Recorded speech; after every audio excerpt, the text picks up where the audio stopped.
और मैं तो रात में ढोता हूँ जब कोई नहीं देखता है। जी आओ बैठो मेरे सभासदों। जी महाराज। ये स्वागत सबका करता हूँ। बात है कुछ परामर्श की और प्रस्ताव सामने रखता हूँ। और वो प्रस्ताव क्या है कि कल जैसे ही मैंने अपनी बहन देवकी की गोद से उस कन्या को छीन करके एक पत्थर की शिला पे पछाड़ के उसे मारना चाहा, लेकिन अजीब थी वो कन्या। अरे कन्या को पटका पृथ्वी पर, मैंने समझा कि कुचल गई। थी कन्या एक सितम भरी और गेंद की तरह उछल गई। जा पहुंची तारामंडल में, उसके शब्दों का गुंजार हुआ। अरे कंस तू मुझे क्या मारता है? तेरे मारने वाले ने ब्रजमंडल अवतार लिया।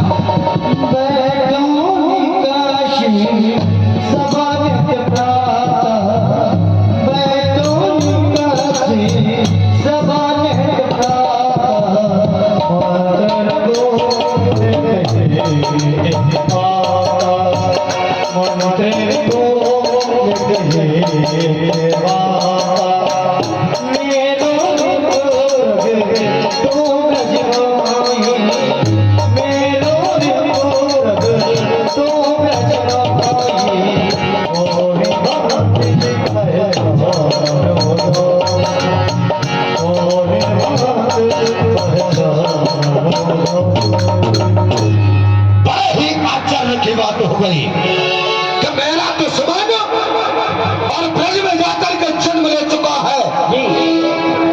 किस प्रकार से उसका पता लगाया जाए और किस प्रकार से उसे मारा जाए, सभी सेवक अपने अपनी मति से सोच करके बताए। क्यों नहीं महाराज? आइए मंत्री जी, बताइए महाराज को कैसे मारा जाएगा।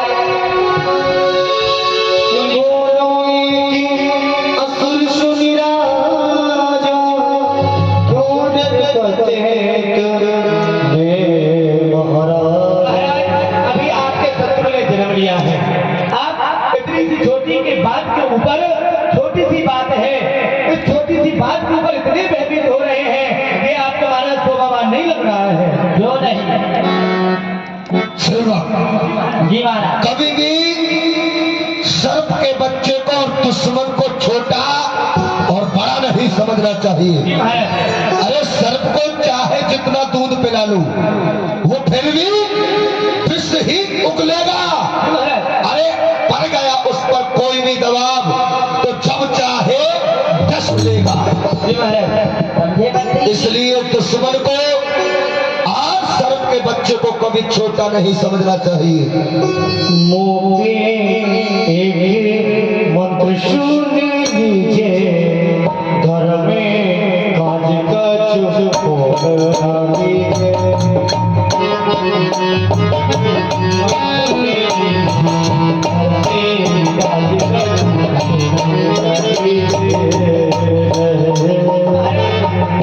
मेरे पास एक उपाय है। जितने भी धर्म के कार्य चल रहे हैं, आप सभी धर्म के कार्यों को आप बंद करा दीजिए। जिस समय पर हम इस मथुरा के राजा हो, जी जी, तो क्या तूने इस मथुरा के अंदर धर्म के कार्य बंद नहीं कराए? लेकिन महाराज हमने सारे कार्य बंद करवा दिए। महाराज ये अध्यक्ष कोषाध्यक्ष जी है जो ये यज्ञ ज्यादा करवा रहे, लीला भी करवा रहे, बंद करवाओ सब। ये सब बंद करवा दें। ये सब बंद करवाओ। ऐसा है महाराज, आपकी आज्ञा अनुसार सभी धर्म के कार्य बंद करवा दिए गए, किंतु कंदराओं में छुप करके, पहाड़ों में छुप करके, जंगलों में छुप करके अभी भी यज्ञ चल रहे हैं, उन्हें बंद करवा देंगे। यदि कोई देव होगा ये सहन नहीं कर पाएगा और आकर के आपके सामने प्रकट हो जाएगा। किंतु महामंत्री, अरे सोचने का विषय यह है कि हमसे दुश्मनी बैर कौन कर सकता है? ये तो दीवान भी बता सकते हैं क्या दीवान? कौन बैर कर सकता है। महाराज ऐसा कौन सा देवता है जो महाराज से दुश्मनी बांध रहा है? महाराज से वो भोले मैया दुश्मनी कर नहीं सकती। भोले मैया नहीं है तो भोले बाबा हैं। अच्छा भोले बाबा। हाँ, पार्वती बाबा तो दुश्मनी। सिर्फ देवता बताओ, देवी नहीं, देवता। उन तीनों देवताओं में से कौन है? एक ही है, कौन? वो हनीमून बप्पा। ये कौन? तीनों देवताओं में से कौन है ऐसा जो महाराज का दुश्मन बन करके आया है? एक ही है जो विष्णु। विष्णु वही हो सकता है। महाराज जो विष्णु है वही आपका काल बन करके इस पृथ्वी पे आया होगा। वो चलिए विष्णु जी अरे चरण भी रख नहीं सकता, और वो नारायण मेरे घर में, जबकि मेरी भैंस सोता है वो सदा क्षीर सागर में, क्यों नहीं? वो कैसे आ सकता है? अगर वो आया है तो उसको जीवित नहीं छोड़ूंगा। महाराज अब एक सोचने की विचार है, जब किसी बच्चे का जन्म होता है, किसी शिशु का जन्म होता है, उस जगह पर कोई वीर नहीं जा सकता, वहाँ कोई वीरांगना ही जा सकती है, स्त्री ही जा सकती है। हाँ महाराज। इसलिए महाराज हमें किसी वीर की आवश्यकता नहीं है जो पता लगाए, हमें किसी वीरांगना की आवश्यकता है, वो भी मायावी, जो यहाँ से जाए उसका पता लगाए और उस बच्चे को समाप्त करके आए। क्या रे देवान, जी महाराज।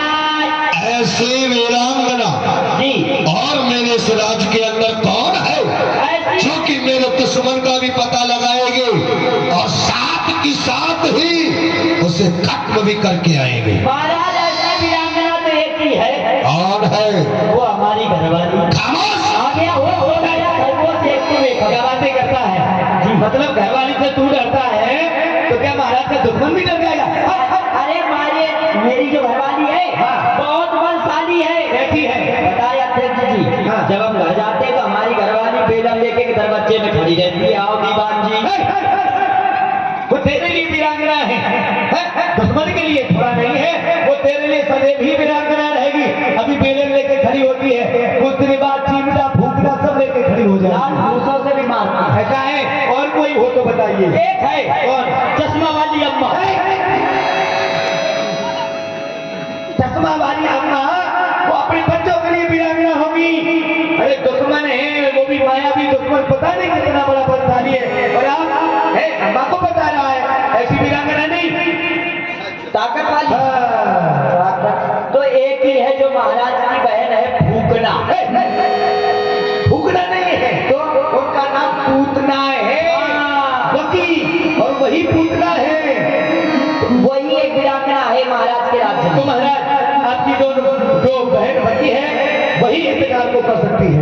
याद आया, तुमने सत्य कहा है कि हाँ, मेरी बहन पूतना बलवान है जी और मायावी है। क्यों नहीं महाराज, बहुत बलवान है। क्योंकि उस समय की बात मुझे आज याद आ रही है, जिस समय पर मैं जंगल के अंदर जी और शिकार खेलने के लिए गया था, क्यों नहीं? तो मैंने अकासुर को जीता, बकासुर को जीता, जी। ब्रह्मासुर को जीत करके और बंदी बना करके मथुरा के अंदर लेकर के आया। क्यों नहीं? उस समय पर मेरी मुलाकात पूतना से हुई।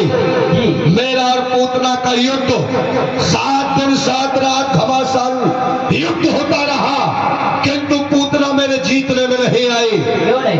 तब मैंने एक योजना बना करके और पूतना को अपनी धर्म की बहन बनाया, जी महाराज। धर्म की बहन बनाकर इस मथुरा में लेकर के आया।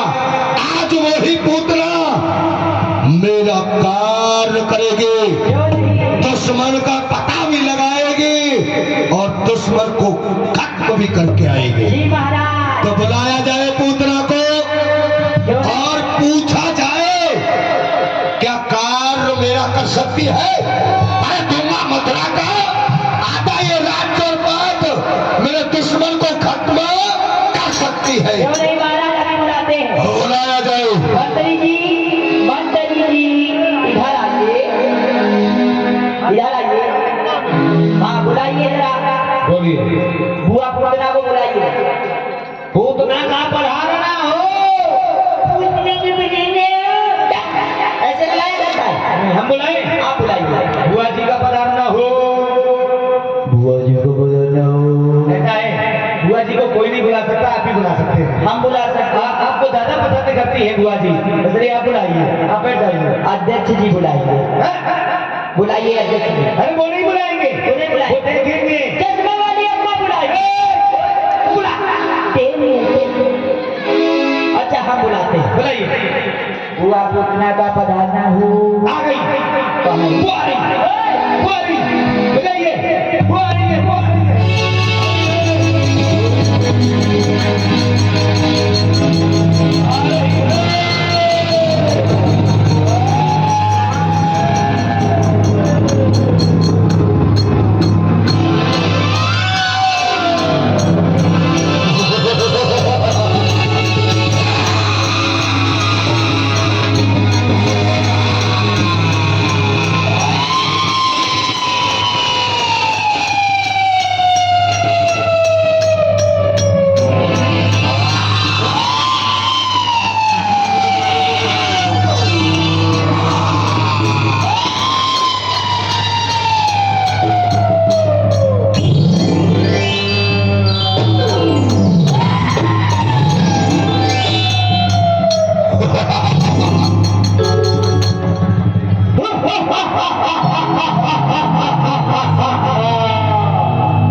ये काम तुझसे हर घड़े और कोई ना कोई ये रहता मुझे।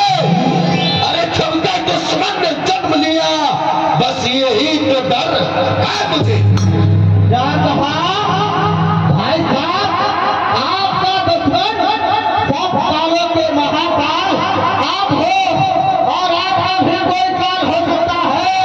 आप हैं, बस सोचना तो आपका है कि हाँ मेरा भी इस धरती लोक पर दुश्मन पैदा हो गया है। और सोचने का विषय यह है कि किस प्रकार से उस दुश्मन को मारा जाए, कैसे उसका पता लगाया जाए। बुआ जी टेंगे टेंगे। भाई साहब, अगर आपकी आज्ञा हो तो आपके सेवक को अभी खा जाओगे।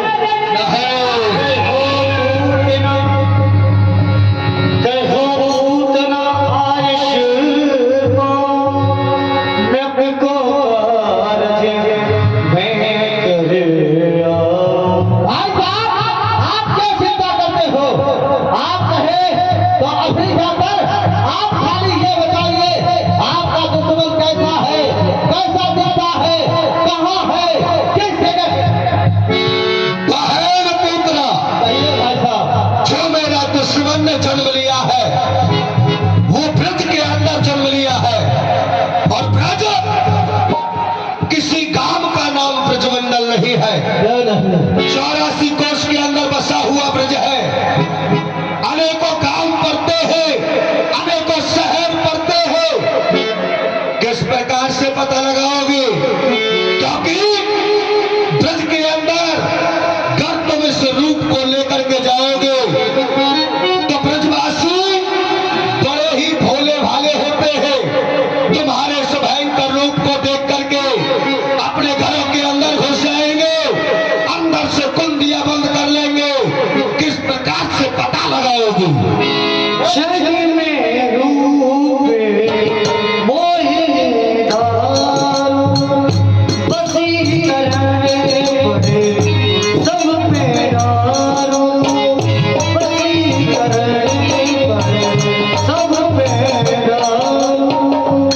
भाई साहब, आप नहीं जानते, मैं क्षण में रूप बदलना भी जानती हूँ और मोहनी वक्त भी जानती हूँ। जिस पे पढ़कर डाल दूंगी वो वक्त मेरा हो जाएगा, मेरी बस में आ जाएगा। आप क्यों चिंता करते हो? आप चलिए मां। अवश्य, क्योंकि मैं जानता हूं कि तुम क्षण भर में अपना रूप सुंदरी का बना लेती हो। किंतु रही बात मोहिनी मंत्र की, तो मोहिनी जो मंत्र है वो बच्चों पर कोई प्रभाव नहीं कर सकता है। वो नौजवानों पर अपना प्रभाव दिखाता है, जबकि मेरा दुश्मन अभी छोटा बच्चा है, शिशु बच्चा, 1 दिन का, अभी वो 6 दिन का हुआ है। क्यों नहीं सुनिए?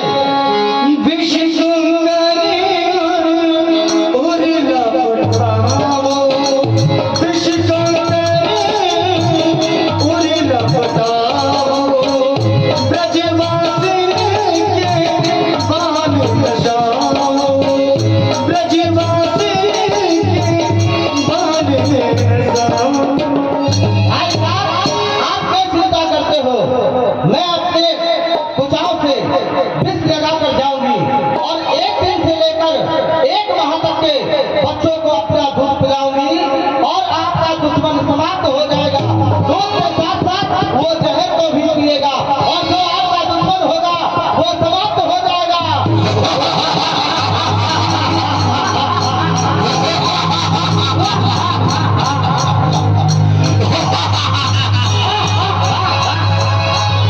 प्रसन्न हुए, किंतु वो तुम्हारा सुंदरी का रूप हमने देखा है और हम फिर दोबारा से तुम्हारा ये सुंदरी का रूप देखना चाहते हैं। आप क्यों चिंता करते हो?